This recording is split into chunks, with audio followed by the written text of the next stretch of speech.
아침을 뉴스로 깨웁니다. YTN 라디오 김호성의 출발 새 아침. 여러분 안녕하십니까? 출발 새 아침 김호성입니다. 어제 이 시간 출연했던 배상훈 범죄심리 분석 전문가는 우리 사회가 가족 공동체 의식이 너무 강해서 죽어도 같이 죽고 살아도 같이 살아야 한다는 의식이 가정 내 비극적 상황을 만든다고 지적했습니다. 긍정적 이면에 자리 잡고 있는 부정적 의미를 설명한 것일 텐데요. 이런 문제의식 가정의 달 5월에 한 번쯤은 곱씹어볼 가치가 있는 것 같습니다. 가족 중심적 연대감이 강한 우리 사회에 이른바 사랑의 매라는 이름의 부모 체벌권은 공공연하게 인정되어 왔습니다. 실제로 민법 915조는 친권자는 자녀를 보호, 교양하기 위해서 필요한 징계를 할 수 있다고 규정하고 있을 정도입니다. 바로 이 징계라는 이름의 구체적 방식 사랑의 매, 다시 말해 자녀에 대한 부모의 체벌권을 없애는 방안이 추진됩니다. 유엔은 이미 가정에서 체벌을 명백히 금지하도록 법률과 규정을 개정하라고 우리 정부에 권고한 바 있습니다. 시대의 요청은 분명 변하고 있는데 정작 우리의 의식이 보조를 맞추지 못하는 것은 아닌지 하는 생각이 듭니다. 폭력은 대물림됩니다. 맞고 자란 사람이 때리지요. 오늘 4부에서 세이브 더 칠드런과 함께 지난주 사랑의 매 이슈에 이어서 매 없이 어떻게 자녀를 훈육할 수 있을 것인가 는 문제에 대해서 고민해보도록 하겠습니다. 5월 24일 금요일입니다. 잠시 후 출발하겠습니다.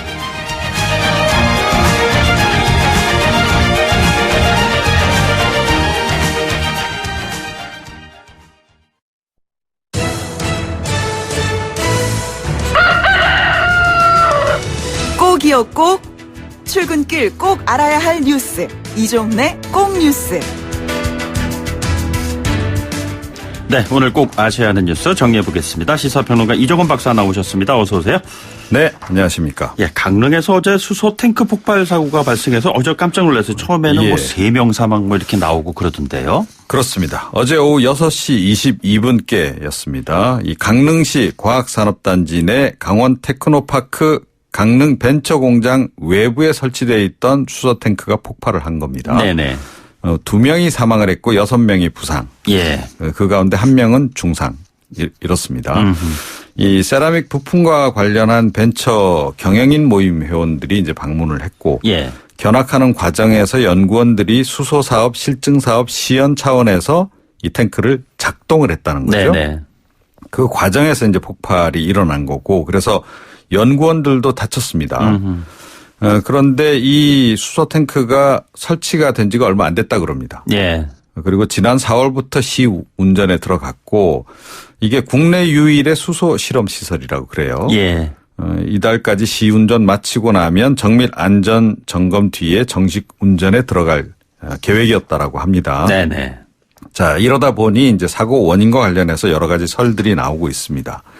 그러니까 이 수소 탱크 제작하는 업체가 그렇게 뭐 국내에 많지가 않은가 봐요. 대형 예. 탱크. 그래서 이 탱크 불량 아니냐라는 얘기. 그와 더불어서 부실 시공. 이게 이제 처음 이런 걸 설치하다 보니 예. 발생할 수 있는 그에 더해서 이제 운전 미숙 그 가능성들에 대해서 지금 이야기가 나오고 있습니다. 네네. 한번 그 사망자가 그래도 3명 발표됐다가 2명으로 좀 조정이 된 것 같은데 다행이고요. 그나마 한번 좀 지켜봐야 될 것 같습니다. 한미 정상의 통화 내용이 유출이 돼서 지금 논란을 빚고 있잖아요. 기밀 네. 유출이냐 공익 제보냐 뭐 논란이 좀 있는 것 같습니다. 네, 그렇습니다. 상급 비밀로 이제 분류가 돼서 조윤재 대사만 봐야 하는 그런 이제 국가 기밀이었다라는 거죠.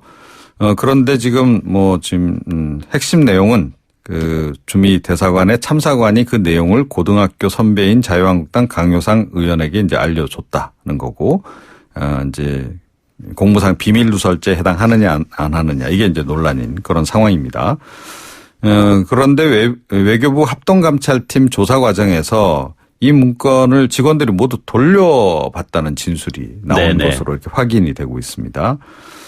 일단 해당 참사관은 업무에서 배제를 했고 조사한 뒤에 이제 법적 조치를 취하겠다라고 지금 하고 있습니다. 그런데 이제 언뜻 드는 의문이 혹시 상급 비밀 정도는 기존에 이런 식으로 공유해 왔던 게 아닌가. 예. 이런 생각을 좀 하게 돼요. 네네. 저도 공직 생활을 좀 했습니다만. 네네. 상급 비밀에 대해서는 그렇게 심각하게 인식을 안 하고 있단 말이죠. 예, 예. 예. 그래서 이런 것이 다른 부처에서도 일종의 관행적으로 이루어져 온 일이 아닌지 확인이 좀 필요할 것 같고요. 예. 청와대 참모진들은 또 어떨지 모르겠습니다. 예. 거기도 사실은 이제 비밀 등급이 있는데 네네. 그걸 제대로 지켜서 이게 열람하고 있는지 의문이고요.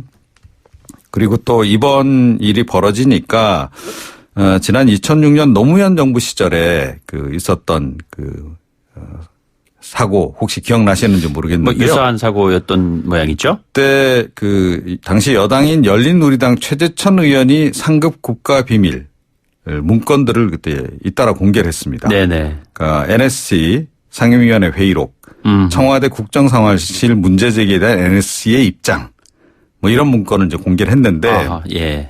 그때 이 최 의원이 공개한 이유는 이런 내용들이 대통령에게 잘 보고가 이루어지지 않는다. 이런 취지였던 거로 제가 기억을 하고 있습니다. 네네. 당시 민정수석이 문재인 대통령이었고요. 유출 공무원을 색출을 해서 뭐 처벌하겠다라고 했는데 처벌 관련해서는 그 후속 기사를 제가 본 기억이 없습니다. 일단. 그리고 최재천 의원 같은 경우에도 처벌이 안 이루어진 것으로 네네. 알고 있습니다. 알겠습니다. 유야무야했던 거죠. 그때. 네네. 네. 자유한국당 황교안 대표가 그 불교 예법을 거부한 것이 이게 이제 개인의 문제가 아니라 종교의 갈등으로 번지는 양상이에요? 네. 지난 5월 12일 부처님 오신 날 법요식 때 참석한 황 대표가 합장과 관불의식을 거부한 것이 이제 시발점입니다. 여기에 대해서 그제 이제 조계종 종교평화위원회가 자신만의 신앙을 우선으로 삼고자 한다면 공당의 대표직을 내려놓고 자연으로 돌아가서 사는 게 좋겠다라고 이제 비판을 한 거죠. 그러자 이번에는 보수 개신교계를 대변하는 것으로 알려져 있는 한기총, 네네. 한국기독교총연합회 이쪽에서 성명서를 내놨습니다. 어제. 종교의식을 강요하는 것은 오히려 개인의 종교에 대한 자유를 억압하고 강요하는 행위다. 불교 지휘부가 좌파의 세상으로 가려 하는 의도를 의심하지 않을 수 없다라고 비판했습니다. 네. 양상이 종교 갈등 곱하기 지금 이념 갈등. 예. 이렇게 겹쳐져서 지금 진행이 되는 그런 묘한 상황이 돼버렸습니다. 예전에 이 박사님 세대는 잘 아시잖아요. 아시아의 물개 조련 선수 있었잖아요. 네. 그분을 인터뷰를 했는데 이분이 보니까 아주 독실한 불교 신자였다가 또 독실한 크리스찬이 됐더라고요. 그래서 종교적인 편력이 참 다양하십니다. 라고 질문을 했더니 저는 제가 목이 마르면은 그것이 불교의 우물이든 기독교의 우물이든 가리지 않습니다. 이렇게 얘기를 하더라고요. 그래서 아주 참 인상적이었어요. 그게. 네. 물을 좋아하셔서 수영에 대가가 되시지 않으셨나 이런 생각도 좀 들었습니다. 오늘 말씀 고맙습니다. 네. 이정훈 시사평론가였습니다.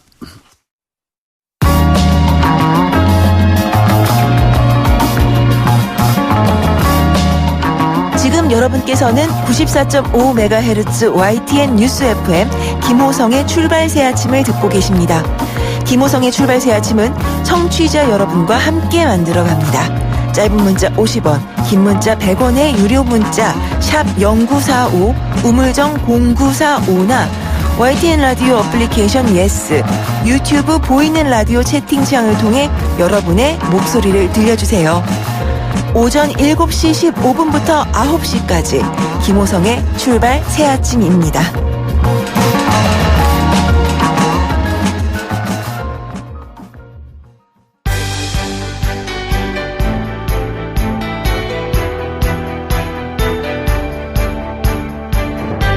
한국 정치를 풀어내는 토론 사이다. 한국 정치를 풀어내는 토론 사이다. YTN FM 출발 새 아침. 여의도 중계석.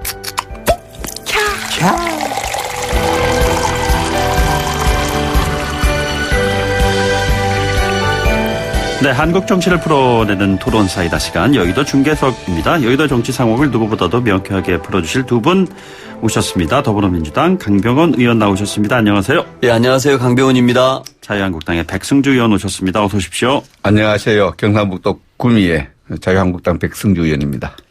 강 의원님 어제 봉화 다녀오셨나요? 예, 다녀왔습니다. 어떠세요? 백 의원님도 다녀오셨나요? 저는 어제 당대표가 예.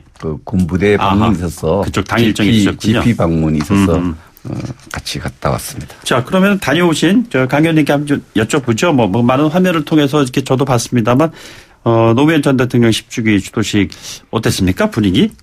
일단은 전 부시 대통령께서 네네. 직접 본인이 그린 노무현 대통령 초상화를 가지고 네. 저희 대한민국과 노무현 대통령 서거 10주기 추도식에 참석해 주셨고요. 직접 또 본인이 좀 추도사를 해 주셨어요. 네네. 그래서 인상 깊었던 대목이 본인이 청와대에 가서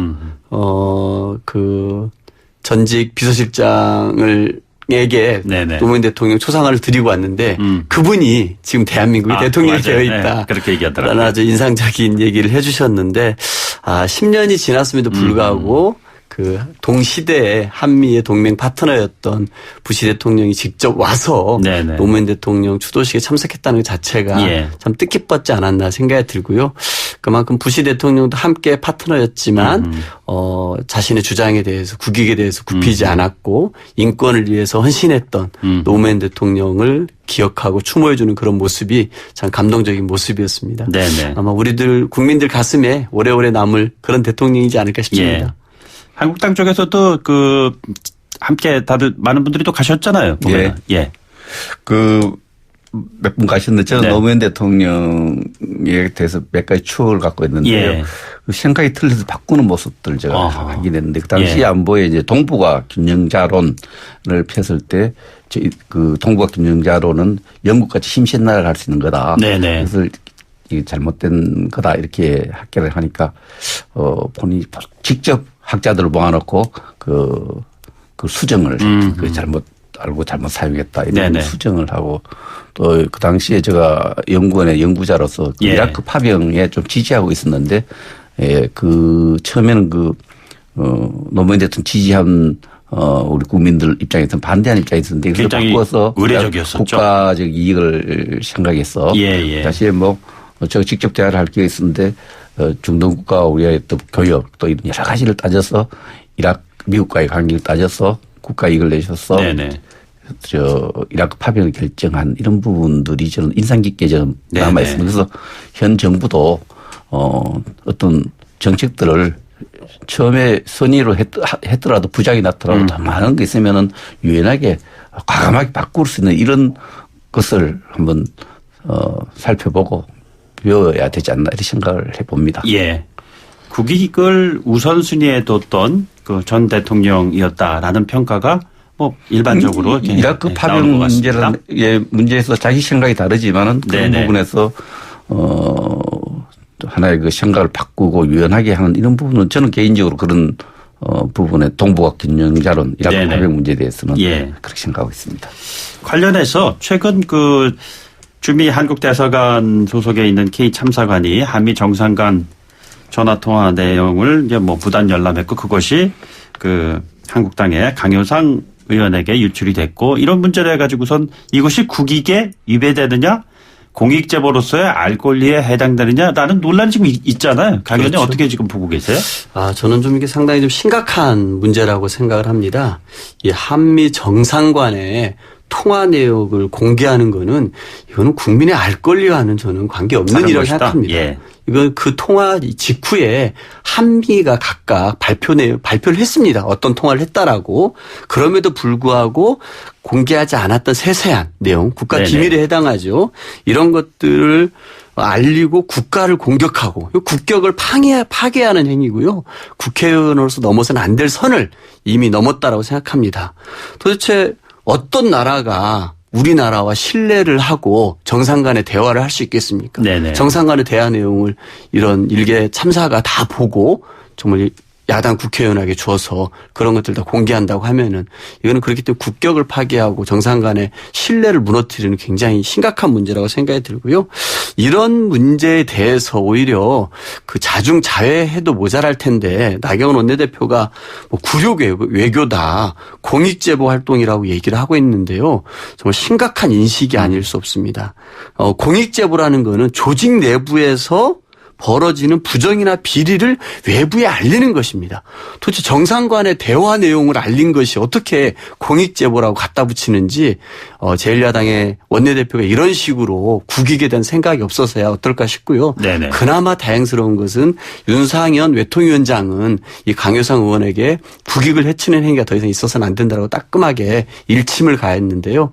정말 공당의 원내대표로서 저는 심각한 국익에 대한 잘못된 인식을 갖고 있다 이렇게 지적하고 싶습니다. 외교 국방 쪽에 깊이 있는 그 노력을 좀 해오신 백 의원님께서 어떻게 보시나요? 예, 그 내용이 이렇습니다. 그 지난 7일에 트럼프 대통령과 문재인 대통령 통화가 있었는데 그 네네. 통화 내용 중에 상당 부분은 대통령 스스로 통화 내용을 공개를 했고 공개 안 된 내용 중에 우리 정부가 뭐 잠시라도 일본 방문 이후에 한국을 방문해 달라 이런 요청을 했고 미국에서는 조금 이제 흥미로운 제안인데 좀 더 검토하겠다 이런 내용들을 강효상 의원이 지난 9일에 이제 밝혔죠. 이렇게 밝혔는데 이 부분에 대해서 당시에는 청와대가 강효상 의원의 주장을 부인했어요. 사실무근이다. 사실무근이다 했는데 이번에 실제로 이제 여러 가지를 봤을 때 청와대가 사실 부인했던 내용이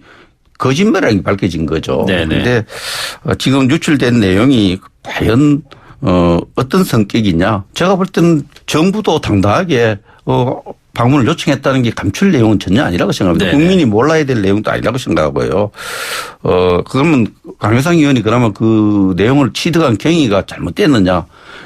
저도 뭐 의정활동을 하고 있습니다만 장관이나 정부 보고만 갖고 의정활동할 수 없습니다. 네네. 관련 부처의 공무원과 통화도 하고 내용도 확인하고 또 이런 사안 같은 경우는 미국에도 확인하고 여러 가지 검증을 통해서 컨펌을 해서 발표하는 건데 이 내용이 한국 정부가 그 방문을 요청했고 미국은 조금 좀 주저하는 이런 내용들이 그렇게 국가 기밀이라고 분류할 수 있느냐. 네네. 그렇게 저는 기밀이라는 그 성격을 부여한 데 대해서도 제가 동의할 수 없고요.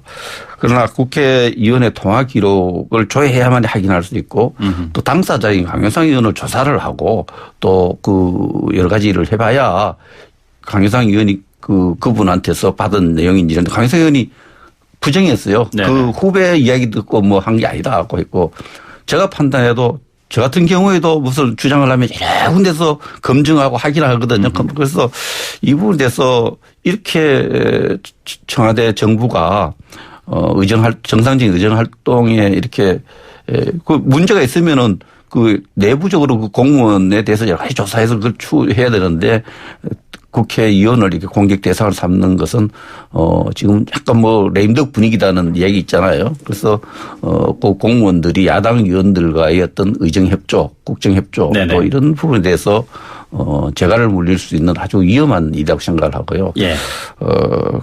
저 그렇게 생각합니다. 그래서 좀 냉정하게 사안을 봐야 된다. 그 내용이 진짜 국가 기밀에 해당되는 건지, 네네. 그러고 얻은 정보가 그 어떤 불법적인 건지 저는 둘 다 해당이 안 된다고 생각합니다. 그렇습니까? 제가 봐서는 반론 좀 심각한 해주시나요? 얘기라고 생각합니다. 일단 백승주 의원님 초기에 얘기하시면서 국익을 생각하셨던 노무현 대통령을 추억한다고 얘기해놓고 방금 하신 얘기 들으면은 국익은 안중에도 없습니다. 당파적 이익을 위해서는 뭐든지 그냥 이용할 수 있다고 생각하고 왜냐하면 정상간의 통화 내용은 네네. 그 기밀입니다. 기밀사항이라는 걸 모르는 외교 공무원이 외교관이 누가 있습니까? 이거를 야당 의원에게 준 것을 무슨 야당 의원 간의 의정협조라고 이렇게 물타기 하는 것은 있을 수 없는 일이고요. 저는 이 한국당 같은 경우는 말로는 국익을 얘기하면서 항상 한미 간에 약간의 이견이라도 보이는 것 같으면 그 균열을 넓히기 노력을 합니다. 남북 간에도 항상 그렇지 않습니까? 무슨 분야 생기면은 뭐 미국과 말이 안 맞네, 북한과 사인이 안 맞네라고 얘기를 하고 있습니다. 아니 민생 경제가 어렵다고 얘기하면서 추경하자는 데는 절대 협조하지 않습니다. 이렇게 좀 앞뒤가 맞지 않는 얘기들을 계속해서 하는 것은 심각한 문제라고 생각합니다. 그래서 저는 아까 이게 정상 간의 통화 내용은 상급 비밀에 해당하고요. 예. 형법 113조에 나와 있습니다. 외교상 기밀을 누설한 자에 대해서 5년 징역 이내의 5년이에요. 징역입니다. 이거를 모르는 외교 공무원들이 누가 있겠습니까? 그럼에도 불구하고 강효상 의원과의 고등학교 선후배 사이라는 그 관계를 이용해 가지고 12번이나 열람하고 그걸 다 강효상 의원에게다 그대로 불러줬다는 거 아닙니까? 그리고 실제로 그 내용이 그대로 되지도 않았어요. 강효상 의원은 마치 5월 말에 우리가 대통령이 트럼프 대통령이 일본 오실 때 우리도 방문이 좀 좋겠다. 이런 얘기도 있을 수 있다고 봅니다. 근데 결국은 어떻게 한미 간에 정상회담을 하기로 했습니까? 6월 말에 백악관에서 하기로 한 거 아닙니까? 네네. 결국 이런 얘기들이 있을 수 있는 내용이고 그렇기 때문에 정상들 간에 나눴던 얘기이기 때문에 비밀로 묶어두는 거고 기밀로 묶어두는 거고 공개하지 않는 것입니다. 그리고 합의된 사항만 양국이 발표하는 거 아니겠습니까? 예. 이런 건 외교상에 너무나 당연한 겁니다. 이런 거를 까발린 것에 대해서 의원의 의정활동이라고 얘기하고 이거를 두둔하고 있다는 것은 자유한국당이 국익이라는 것에는 아무런 생각이 없는 겁니다. 오로지 당파적 이익을 위해서 정권에 비판하기 위해서 그리고 헛된 공명심으로 이 법적 책임 같은 경우 정말 무시하면서 해나가고 있는 것이죠. 그런 얘기가 얼마나 있었습니까? 새누리당 정문원 의원 같은 경우 2007년도 남북 정상회담 대화 공개했습니다. 예. 이걸 가지고 총선 때 얼마나 이용을 했습니까? 작년 때만 하더라도 한국당 심재철 의원이 국가재정원 정보를 죄다 털어가지고 그걸 가지고 의정활동에 이용한다고 했습니다. 이런 것들을 봤을 때 국익은 상관없는 겁니다. 어떻게 하면 이 정권을 비판할까? 어떻게 하면 자기 당의 당파적 이익을 위해서 뭐 불법도 정말 서슴지 않고 저지르는 게 한국당 모습 아닌가 백 싶습니다. 의원님 반론하셔야 될 것 같아요. 예. 이게 제가 길게 뭔가 반론은 강 의원님이 오늘 아주 예민하게 말씀을 하시는데요. 왜 예민하게 이렇게 예민한지 모르겠어요. 제가 국익을 노무현대선 국익에 대한 이야기는 이 국익을 가지고 정부가 잘못된 정책이 있으면 국가익을 빨리 바꾸는 걸 배우라고 이야기를 했는데 안 배우려고 하는 것 같아요. 배울 의지가 없어요. 강 의원님 말씀 들으니까. 이거요. 솔직히 한번 생각해 봅시다. 여기서 뭐 국회의원이 정상회담을 추진한 것 같은데 그쪽의 반응이 시원찮았다. 이 이야기를 왜 할 수 없습니까? 그리고 통화 내용에 대해서 이런 추측성이기 때문에 정부가 또 그거 아니라고 부인했으니까 그거 아닌가 보다 이렇게 된 거예요. 그런데 그걸 계속 했는데 이걸 조사하려면은 강효상 의원 전화번호를 활용하지 않고는 확인할 수가 없어요. 네네. 강효상 의원의 전화번호하고 외교부 공무원하고 전화번호가 통화 기록을 뒤져서 이렇게 할 수 있는 방법인데 그래서 압박을 하니까 뭐 어떻게 했는지 진상이 뭐 이야기 나왔는데 그 내용만으로 저는 얼마든지 공개적으로 할 수 있다고 생각합니다. 일본 오는 길에 한번 들러주십시오. 네네. 혹시 뭐 북한이 미사일도 쏘하니까 한미 공조가 필요한 가면 왔다 가십시오. 그게 뭐 기밀이냐 이 말씀이시죠? 무슨 비밀이 될 수 네. 있어요. 그러고 미국이 좀 미국 대통령 일정 때문에 갈 수 없다.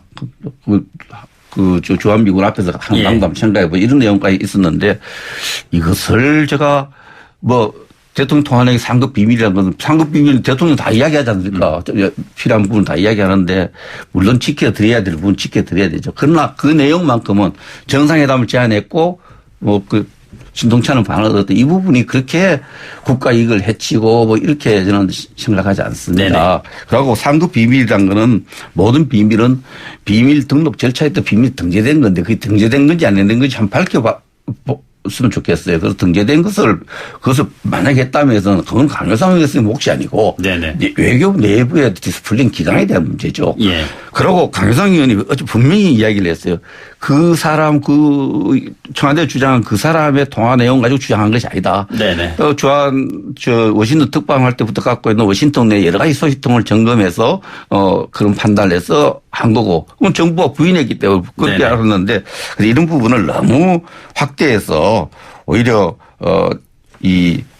한국당 소속 의원들은 국익을 평선 주장하면서 안 지킨다 이렇게 정치적으로 마케팅하고 장사하는 것은 저는 적절하지 않다고 봅니다. 이 부분은 그냥 그런 일이 자주 일어나도록 하는 게 안 좋겠어요.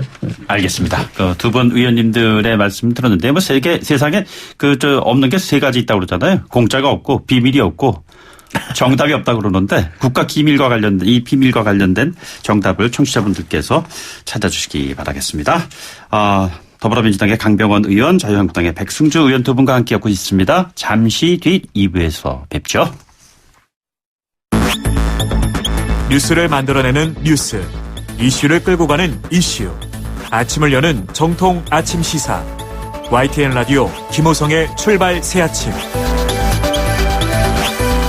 네, 국회 정상화 이슈에 대한 국민적인 관심이 굉장히 높습니다. 그렇지만 이것을 직접 행동에 옮겨야 될 여의도 국회의원들 여러 가지 생각이 좀 교차하고 있는 것 같습니다. 여당이 야당에게 복귀 명분을 먼저 마련해 줘야 되는데 구체적으로 자유한국당에게 유감 표명 또 고소고발 취하 이런 게 전제돼야 되는 거 아니냐 이런 얘기예요. 그런데 정작 더불어민주당 집권여당에서는 그럴 생각이 없는 것 같습니다. 지금. 자, 그렇다면은 국회 정상화가 좀 멀어지는 게 아닌가라는 걱정이 좀 들기도 하는데 더불어민주당의 입장은 지금 어떻습니까? 원래 그 오신환 신임 원내대표가 저희 당에 제안했던 중지안은 그겁니다. 예, 예. 이 국회 사태에 대해서 유감 표명을 해달라는 게 있습니다. 패스트트랙에 대해서 딱 한 분야. 유감이 아니고 예. 국회가 이렇게 어쨌든 네네. 공전되고 이렇게 폭력 사태가 있었던 것에 대해서 유감 표명을 해달라는 게 오신환 신임 원내대표가 제안했던 중재안이었습니다. 근데 또 중재안이 바뀌었어요. 네네. 패스트트랙 부정하는 자유한국당에게 고소고발 취하도 없다면서 한국당에게 투항 요구하면 협상 진전 안 된다고 얘기했는데요. 이 밤이스럽다는 말이 있지 않습니까? 이게 정말 밤이스러운 거고요. 정말 중심이 없는 정당인 겁니다. 협상을 하려는 거는 어쨌든 가치와 원칙이라는 게 있어야죠. 네네. 양당 사이에 양다리 걸치면서 어쩔 땐 여기 붙었다가 어쩔 땐 저리 붙었다고 하는 게 이게 밤이스러운 거고 중심이 없는 겁니다. 신임 오신환 원내대표 이 방송 들으시면 전화 주시기 바랍니다. 네, 전화 한번 주세요. 저하고 2주 전에 여기 나와가지고 방송 전에 얘기를 했던 겁니다. 예, 지난번에 했어요. 국회 예. 사태에 대해서 유감 표명하는 걸로 해서 국회 정상을 했으면 좋겠다고 했지. 네네. 어떻게 패스트트랙 자체에 대해서 뭔가 사과하고 철회하라고 하는 한국당 의견에 또 이렇게 붙어버리는 것인지 이해할 수가 없습니다. 국회 선진화법 위반은 고소고발 취하를 떠나서 법적 처벌을 피할 수 없는 사안입니다. 예, 예. 폭력 사태가 있었고 우리 국민들이 얼마나 놀랬습니까? 이런 사태에 대해서 유야무야 넘어가자? 그리고 그렇게 어렵게 여야 사당이 했던 것들에 대해서 철회하고 넘어가자. 오히려 정말 불법을 저질렀던 한국당은 가만히 있는데 법 절차를 지켰던 그리고 폭력에 당했던 저희들이 사과하고 패스트트랙을 지정 철회하라고 하는 것도 있을 수 없는 주장입니다. 오히려 저는 자유한국당이 지금이라도 국민과 민생 정말 정치를 생각한다 그러면은 이 추경과 민생을 챙기기 위해서 아무런 조건 없이 들어옵니다. 아니 국민을 위하고 민생을 위하자는데 무슨 명분을 줘야 되고 뭘 던져줘야 된단 말입니까? 백 의원님 고소 고발 대상자에 포함돼 계세요? 예, 포함되어 있습니다. 큰일 나셨습니다. 반론하십시오. 오신환 바른미래당 원내대표가 이제 네네. 고정 출연자였죠. 예. 김호성 출발시하지 2%에. 그래서 오신환 원내대표가 어제 민주당에 대해서 따끔한 지적을 했어요. 네네. 패스트트랙 할 때 민주당은 참 바른미래당 원내대표한테 얼마나 그렇게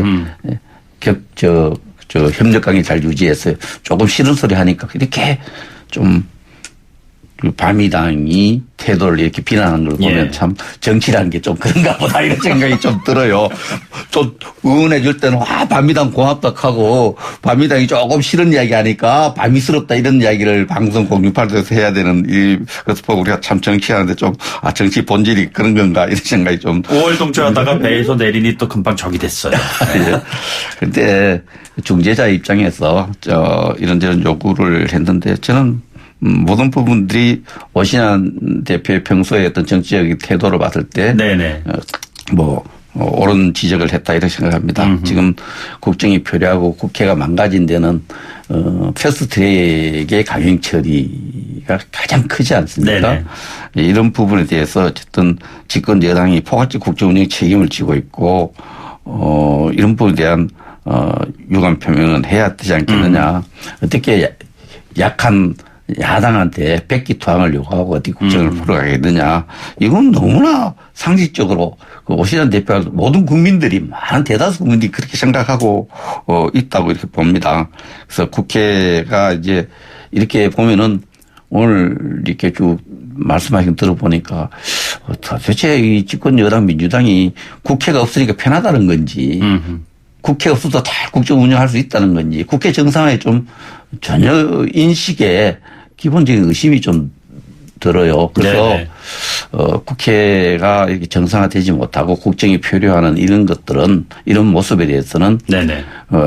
정부 여당이 포괄적 책임을 지는 그런 문제 인식. 그래서 많은 국민들 그렇게 생각해 지는 게 이기는 거다. 이런 네네. 입장도 있지 이런 입장도 있는 걸로 알고 있는데 그런 입장을 갖고 오신환 대표의 그 따끔한 지적을 좀 생각을 하면 생각해야 된다 이렇게 네네. 생각합니다. 집권 여당의 포용력 어떻게 지금 보여주셔야 될 포괄적 건죠? 책임론이죠. 예. 저는 법과 예산을 심의하고 의결하는 건 국회 본연의 역할입니다. 네네. 이 국회를 정상화하는데 무슨 명분을 줘야 된다라고 하는 것은 저는 맞지 않는 생각이 조건 없이 들어와라? 그렇습니다. 네. 저는 오히려 그러면은 이 국회에서 폭력 사태가 일어났던 것에 대해서 여당으로서 이거에 대해서 유감 표명하는 건 있을 수 있다고 봅니다. 예. 하지만 국회법에 따라서 진행됐던 패스트트랙 지정을 철회를 하고 사과하라고 오히려 얘기하는 것은 저는 과한 주장인 것 같고요. 네네. 추경안이 29일째 국회에 잠자고 있습니다. 예. 민생을 위해서 장애투쟁을 접고 들어오는 것이 자유한국당이 제1야당으로서 국민들께 책임을 다하는 길이라고 생각합니다. 자유한국당 장애투쟁은 언제까지 하시는 거예요? 어제 그 고성 산불 현장에 가셨는데 그쪽에 그 주민분들 뭐 이렇게 반응도 좀 뭐 나오고 그랬거든요. 여기 홍보하러 왔습니까? 뭐 이렇게까지 얘기하시는 분이 있더라고요. 그런데 그 머리에 붉은 띠를 두르고 네네. 항의하는 분들 저도 어제 갔었습니다. 예. 현장에 갔었는데 많은 그 항의하는 분들이 이런 얘기를 해요.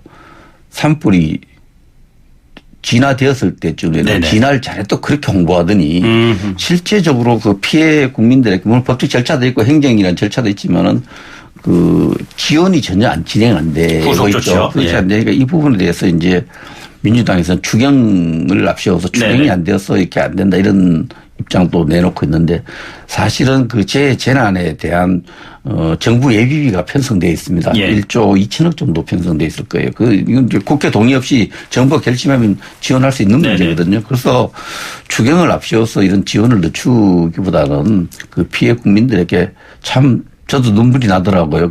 저 체육관에 텐트 치놓고 있는데 네네. 대궐 같은 집에 살다가 텐트에 이런 눈을 뜨는 순간부터 눈을 감을 때까지 잠에 들 때까지 불편하고 짜증스러울 거 아닙니까? 아하, 예. 이분들이 극한 생각과 극한 반응이 나와요. 곧 서울에 와서 시위하겠다는 이런 분들도 계신데 이 부분은 추경을 내세우지 말고 정부 예비비를 활용해서 빨리 지원을 해서 좀 그런 피해를 조금 피해자들에게 신속하게 대응하는 선 조치하는 게 필요하다는 생각이 들고 네네. 그런 목소리를 많이 듣고 우리 당에서도 추경안에서도 재해 분야만 이렇게 해서 산불 피해 재해 분야만 한다면 이거는 어제 나경원 대표도 하겠다 네네. 이런 입장이죠. 이 부분은 정말 정부 예비비를 통해서 빨리 지원하는 게 옳다고 생각합니다. 그래서 피해 주민들의 목소리가 뭐 홍보를 하느냐 그 이야기는 제가 잘 못 들었고요. 정부가 산불 꺼졌을 때 산불 잘 껐다고 홍보를 하더니 왜 친수까지 지원 안 하느냐 이런 얘기가 많았습니다. 선 예비비 집행 후 추경 심사숙고 해갖고 하는 방향이 좀 옳다라는 말씀이신 것 같은데 어떻게 보세요? 저는 좀 그 말도 좀 어폐가 있다고 생각을 합니다. 어쨌든 정부가 4월 25일에 그 6조 7천억짜리 추경안을 제시해 놓지 않습니까? 네네. 이 추경안에는 2조 2천억의 그 이 재난 예. 국민 안전을 위한 추경이 들어가 있고요. 또 4조 5천억 정도의 이 경기 하강에 대응하기 위한 예. 추경이 잡혀 있습니다. 지금 OECD 같은 경우도 한국의 경제 성장률 전망치를 2.6%에서 2.4%또 낮췄습니다. 네네. 가계소득 동향 분석된 거를 보면은 저소득층은 여전히 힘들게 살고 있습니다. 한국당은 입만 열면은 경제 파탄 났다고 정부를 공격합니다. 그러면서 경기에 대응하자 그러면 이것도 못하겠다 그럽니다. 포항 얘기하고 산불 피해 얘기하고 미세먼지에 대해서 심각하다고 정부를 대통령을 문세먼지라고까지 비판하면서도 거기에 대해서 대책 마련하자고 하는 추경안을 제출해 놨는데도 29일째 발목을 잡고 있습니다. 온갖 논리를 다 댑니다. 네네. 총선용이다. 분리해서 해야 된다. 2조 2천억만 해주면 해주겠다. 예비비를 쓰지 왜 추경을 하느냐. 다 저는 핑계라고 생각합니다. 오로지 정부가 안 되는 거에만 초점이 맞춰져 있는 것이죠. 저는 전향적으로 나와야 됩니다. 왜 이런 민생까지 발목 잡고 정부 공격하는 데에만 혈안이 되어 있는지 너무너무 안타깝습니다. 알겠습니다. 뭐 시간상 30초 정도 시간 드릴게요. 네. 아침부터 이렇게 두 정치인 나서 싸우는 모습을 보여주는 것도 제가 좀 불편합니다. 아니 일하시는 모습입니다. 네, 일하시는 모습입니다. 어쨌든 한국당이 계속 경제 파탄 났다. 정부 어떻게 한다. 이 지적은 틀렸고요. 각종 경제 통계가 마이너스 성장이 연속되고 있지 않습니까? 수출은 10% 이상 줄고 있지 않습니까? 통계가 경제 파탄 났다고 하는 거지. 한국당이 한다고 누가 국민이 호응하겠어요? 이해하겠습니까? 각종 통계가 위기 지표 빨간불이 들어오고 있습니다. 경제에. 이 부분에 대해서 제대로 읽고 제대로 대처해달라는 국민의 목소리를 당이 정당 이름으로 이야기해 주는 거다. 각종 통계가 지금 경제 빨간 지표 나왔지 않습니까? 그래서 이 부분에 대해서 여야가 정말 초당적으로 대처해야 국가 위기를 막을 수 있다. 국가 경제 위기를 막을 수 있다. 이런 인식이 필요하다고 생각합니다. 네. 두 분의 금요일 아침 문제 의식이 주말을 거치면서 뭔가 다음 주에 좀 희망찬 계획으로 좀 이반되시기를 바라겠습니다. 지금까지 더불어민주당의 강병훈 의원, 자유한국당의 백승주 의원 두 분과 함께했습니다. 두 분 고맙습니다. 감사합니다. 네, 감사합니다.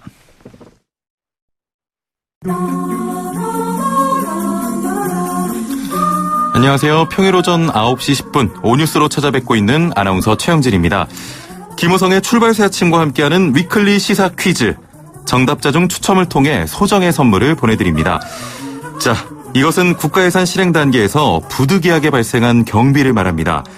정부가 1년 동안 정해놓은 예산 외에 부득이하게 필요 불가결한 경비가 발생할 경우 예산을 추가 변경해 국회에 제출합니다. 이때 국회는 이것을 심사하고 의결을 거쳐 집행하게 되는데요.